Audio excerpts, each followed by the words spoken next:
Now from KWWL, this is the Steel Report. And welcome to this week's edition of the Steel Report. As I told you in a report earlier this week, it's now 12 years in the unsolved case of Lyric and Elizabeth. Later in this program, you're going to hear from Drew Collins and Special Agent Scott Rieger of the DCI. But first, let's get ready for the annual Iowa Irish Fest, Iowa's biggest three-day event for 2024. It is almost that time of year as we talk about the 18th annual Iowa Irish Fest coming up here at the beginning of August, always the great first weekend of August. Let's meet our guests right now. So first of all, let's welcome back to the program our good friend Chad Shipman, the longtime director of Iowa Irish Fest, and coming up the 18th edition on August 2nd, 3rd, and 4th. Also joining us today is Iowa Irish Fest volunteer. This is Lori McConville, and she's the Iowa Irish Fest Communications Partner Chair, and also, as many of you know, Lori owns her own company, McConville Consulting, lead generation sales and consulting strategies, and she also got her start, as we all do in this business, in radio, in this building. Yes, I did. Many years ago. Yes, I did. All right, welcome, Lori. Thank you. And also welcome to the program for the first time. This is Jared Franzenberg. He's representing Hy-Vee Foods here today, as Hy-Vee is a community Iowa Irish Fest partner for the 2024 event coming up the first weekend in August. We'll be talking about Hy-Vee's involvement here momentarily. So everybody, welcome to the program. Chad, 18th edition, can't believe it. So any big changes? What's going on? Well, 18 years. Sometimes I wonder, how are we going to keep doing this? And I remember, our old friend Jim Walsh is no longer with us. He said, are we going to do it next year? We're like, oh, I guess we'll do it again. And I tell you, the community really loves us and our business partners and so forth. How can you not do it, Ron? It's just been an incredible event. We've got some new bands coming this year. We've got some new added exhibits and vendors and workshops and so forth. It's going to be an incredible fest. Yeah, it's always such a fantastic event, and I cannot believe the huge crowds. In fact, throughout the interview, I'll be showing you some of the video that I shot on the Saturday of last year's event. Went down in the afternoon and then again in the evening, and I just cannot believe the number of people that show up. And I always put Chad on the spot. I say, is this the year you're going to make 50,000 fans? Is that going to happen this year, or did it happen last year even? Yeah. Well, we're trying. 2019 was our record at 47.5, and last year I think we got real close to 40. So we're trying to get back to where we were before, pre-pandemic numbers. But the spend is there, the community support is there, the family area is there. There's no reason we can't hit that number. We just need to get some awareness out. The 5K, the High Nelly, the Celtic Cruise, the workshops, register, tickets available with our partner at Hy-Vee and Viridian Credit Union. We are really excited, and this month really starts our marketing campaign to let people know we're coming back. Well, let's talk to Lori about that right now, because you are the communications partner in all this. So is that an easy job or a tough job to get the word out about Iowa Irish Fest? Well, when you work with Chad, it's tough because there's always a new idea that he has. But no, really, it's great. We have great marketing partner, Impact Marketing, and we really spend a lot of time on the strategy behind this and who we're going to target, making sure that we're targeting the right people. Ultimately, the fans come back because they love it. They're very loyal. We really appreciate all of our fans, and our sponsors always come back too. And I think the main thing we always like to point out in this particular interview, this is a family-friendly event. Hy-Vee is extremely interested in having family-oriented events, and Jared, that's why you're here, right? Oh, absolutely. Hy-Vee is a proud sponsor. We want to support the community that supports us, and this is a fantastic event that brings, as you said, 50,000 people close to the Cedar Valley, and it's something we're excited about. We want to give back to the community. We want to showcase what we can do, and we just want to make it a great event for everybody in the community. One of the things that always kicks it off, when will the flags go up, Chad, on the 4th Street Bridge? I always love to come across the bridge, as you see the video here, of the flags. Yeah, well, it's interesting. I'm already getting pictures and tagged in photos on social media. People are already putting up their Irish flags and their Irish flair, but the flags will go up the Sunday prior to Irish Fest. The flags will go up on the bridge that date, and that's always a celebration and a kickoff. Really, it's a kickoff and celebration for how hard all our chairs have worked to that point, and our logistics team, and that's Fest Week for us. The shuttle service is really important. And Yes. will that be back again Yes. this year, hopefully? Yeah. Yes, we're excited to bring the shuttle service back again this year, and we've got select hotels. You can go to our website and see that. But the shuttle's free, and they can get on there and come down and go back anytime they want. There's a lot of people who come to this community and use our shuttles because of that.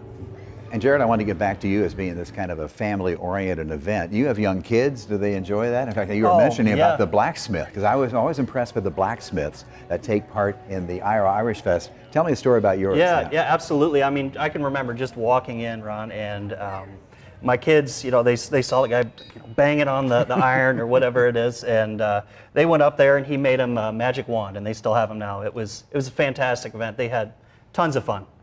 Tons of fun. Good way to put it. Chad, that sounds like something you'd say. Tons of fun. Tons of fun. You know, what's funny about our fun or our family area, right now our family area is a German beer garden.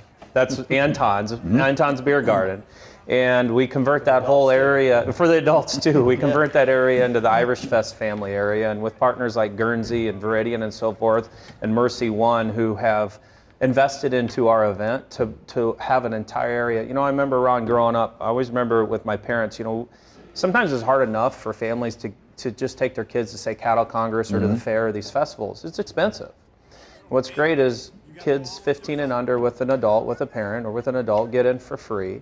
And then when they come to our family area, there's no extra charges. I remember how it's expensive, and the parents say, okay, you can play this one game or you can ride this one ride. Well, here, all the bouncy houses, the rock climbing wall, the Ireland archaeological dig, all the little mini events that happen for families, no cost. We've got a magician coming this year, and we've got some different things that are added to the family area. The passport, the kids can get a passport, go out through the fest, and really learn what our mission is, and that's spread Irish culture throughout our community and throughout the fest. So, it starts with the youth all the way to when they're old enough, and they're going to be probably at the whiskey gardens when they get older. But it's just a great venue to have an Irish Fest for families. Let's go back to volunteers quickly. How many volunteers does it take? And I want to show you a video here because when I was there Saturday night version, here's my old friend Keith Rogers, retired Waterloo police officer, volunteering his time to help keep everybody safe down there, because safety for families is your absolute #1 concern. Yeah, I will say that, with Keith, and we have some other retired police officers and some firefighters as well, retired and active, that are on our committee. And, Keith has a very important role, and he helps identify, suggest safety areas of concern. And, we work closely with the fire department, police department, and with the city. Cedar Valley Medical Specialists, we have 3 areas, and new this year, we actually have a cooling center right in the middle of the fest there. It's right next to Jameson's. Well, I'm glad you mentioned Jameson's, because it had been closed, but it's back open, and of course it'll be open, Lori, for the Iowa Irish Fest. And here's some video of some people just having a great time out in front of Jameson's last year among this huge crowd on that Saturday afternoon. I'm glad to have it open. Are you feeling the same way? Oh, of course, and my husband always was too when he was alive. But yes, Jameson's is a staple. I mean, we have a lot of people who come in there and get their traditional Irish meals. And it's a home spot for people to go. If you don't have a chair or a table set anywhere, come back to Jameson's and find people that you know.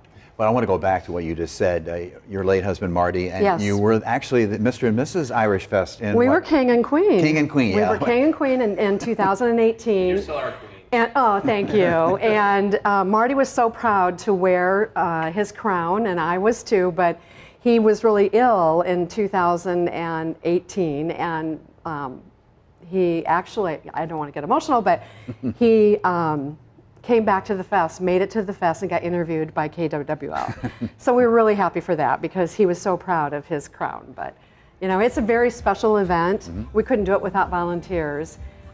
We still need volunteers, actually. We need to have people go to our website so that you can sign up for a shift and get a free t-shirt and get your ticket to get in free. So we really need you to go to our website and help us out. So always one of the main attractions, the bands. And how many stages and how many bands do you have this year, Chad? I think total acts, we have roughly 56 acts. Wow. And bands over 20 or so. But you know, the stages, you know, the KWWL stage in Lincoln Park partnered with Nagel, and then the Lincoln Savings Bank stage over on Lafayette. And then we have, those are our main stages, and then another main stage would be the family area stage, was thanks to Mercy One stepping in this year and helping us out there. But I'll say that there's stages in Jameson's, there's stages in the Screaming Eagle, there's stages in the Elks Lodge, there's many stages throughout the fest. There's the traditional stage, the Van G. Miller Family Foundation supports that every year. And of course, we mentioned that age 15 and under is free. But there are discounted tickets available right now, Laura. Yes, with our partners at Viridian and Hy-Vee, you can get discounted tickets right now, and they're $30 each. Otherwise, they're $35 at the gate. And remember, that's good for all weekend long. So get to Hy-Vee and get to Viridian right now to get your tickets. And Chad, you also have a bunch of workshops down right in that area. Well, right? speaking of the Elks, we have a lot of our educational artist series workshops are in the Elks Lodge in the main ballroom. And then the Elks Lodge also has their lodge open and for service and food and so forth. But this year is something different. We're over in the Brown Derby for our whiskey workshops, which is right outside the gate by Ivy Trellis and Newton's, that gate, which is near the family area. And it's 50 feet from that gate, and you get to go see the Brown Derby. If you've never seen the historical Brown Derby, it is a gorgeous venue. And those workshops, some of them, they do fill up. You can go online to iowairishfest.com and you can sign up for those workshops online. And we have a whole new whiskey series this year. We have different partners from different distilleries and brands coming in. Hy-Vee's actually brought some brands in as well. Whistler, Five Farms, just to name a few. Pivo, we've got some special things going, some breweries. I would say if you've never done a workshop or if it's been years, come check us out this year at the Brown Derby. When you walk through those big crowds at Iowa Irish Fest, what's going through your mind about our community? Well, it's just, it doesn't feel like it's downtown Waterloo. It feels like it's like, wow, where am I at? I mean, there's tons of people, just the music, the food, the sights, the sounds. It's just, it's really, I mean, and the authentic Irish merchandise, my kids always have fun looking at that, the kilts, everything. It's just a, you know, jovial, fun, authentic, really good time. Yeah, lots of bagpipers around the area downtown. Lori, when you're walking through the crowd, what's on your mind? Oh, I'm just happy. I'm smiling all the time. There's so many people who are hugging each other and seeing people they haven't seen for a while. And it's an Irish village right in downtown Waterloo. It's a lot of fun. Chad, this is your baby, kind of, so to speak, 18 years. And I mean, I know you can't do it by yourself, and you would always give credit to those volunteers that help you out, but what goes through your mind? Yeah, well, you know, Ron, we started with 5 planning committee chairs. We now have 100 planning committee chairs. And but walking through there, you know, having Jared here is, when I walk through the crowd, I'm just amazed at how well the community supports us for businesses. And hearing Jared speak, you know, he talked about the food. Our food court is second to none, in my opinion, in a lot of fests or comparison to other events like this. And walking through, as Jared mentioned, it doesn't feel like downtown Waterloo. It's really, if you ever had an opportunity to walk through Adventureland or Disney World or Universal Studios, you almost have this whimsical feel of something's different. And the venue is just a compliment to what the staff, the committee and the volunteers have hosted. And I always feel like a host to the community of people who come. And you know, 2,400 volunteers is what we need. And I put out a challenge this year to a few volunteers that they love to serve and give to the Irish Fest because they feel so good about the event. And I've challenged them to bring a new volunteer that's never volunteered before. And the fest doesn't look the same that it looked 10 years ago, where people go, oh, I went 10 years ago, it was great. It's not even close to the same. We've grown and we've added so many other features to the event and opportunities. And I just invite everyone to come down and bring a friend. And we do need volunteers. You know, that's probably the biggest struggle with festivals and events, you know, put on by nonprofits, is we're not paying our volunteers.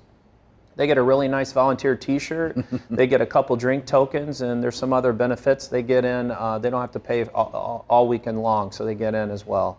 So.